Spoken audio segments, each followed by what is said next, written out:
Selector dial so that the straight stitch icon is in line with the gray dot above.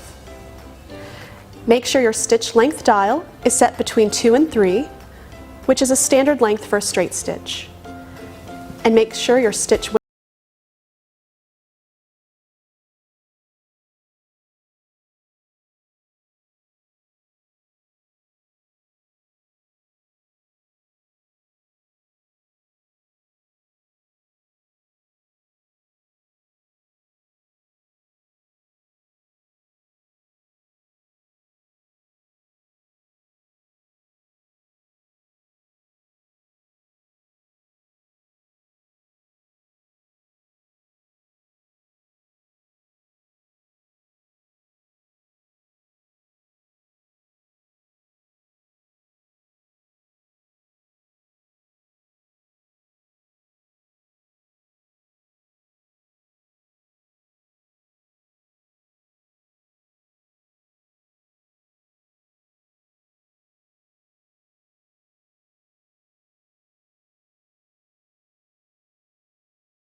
line over is 5/8 of an inch.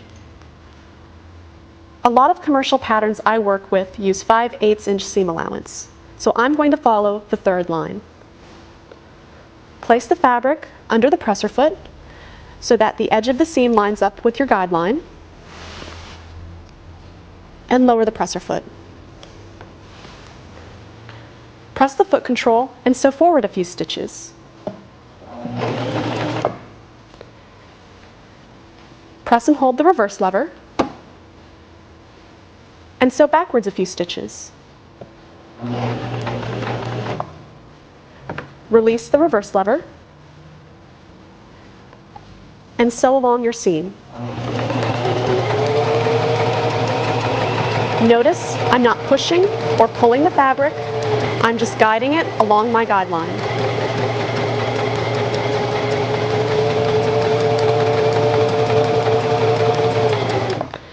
Stop at the end of the fabric, press and hold the reverse lever, and sew backwards a few stitches. Release the reverse lever and sew to the end. Turn the hand wheel so the needle is in the highest position and is about to make its descent downward. Raise the presser foot and remove the fabric.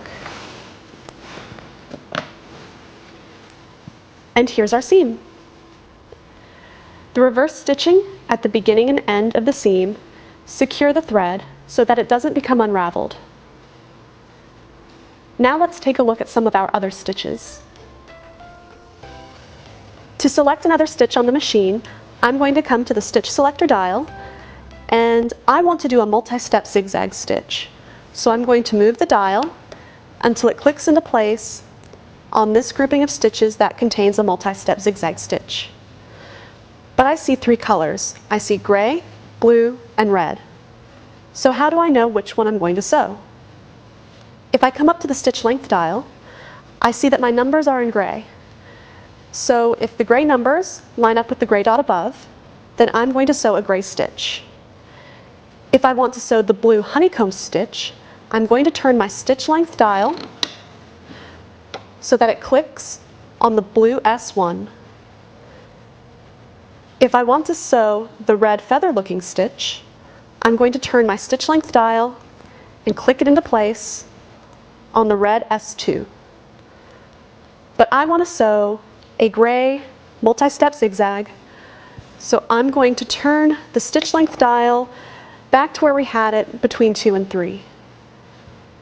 Because these are decorative stitches, there needs to be width involved. So I'm going to come up to the stitch width dial and I'm going to move it all the way up to 5. Now let's see what that looks like. Place the fabric under the presser foot, lower the presser foot, and begin sewing.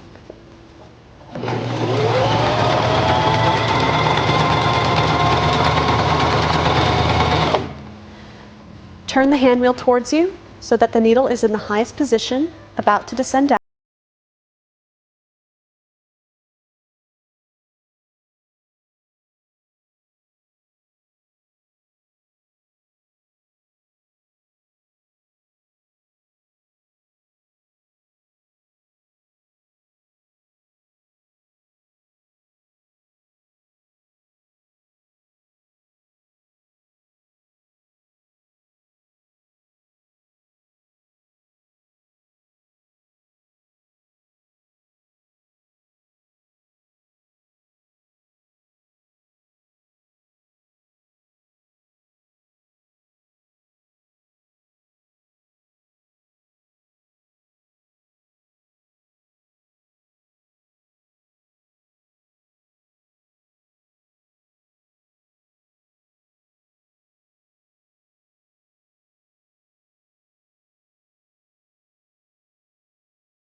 so that the metal bar lines up with the opening of the shank, and push it away from you.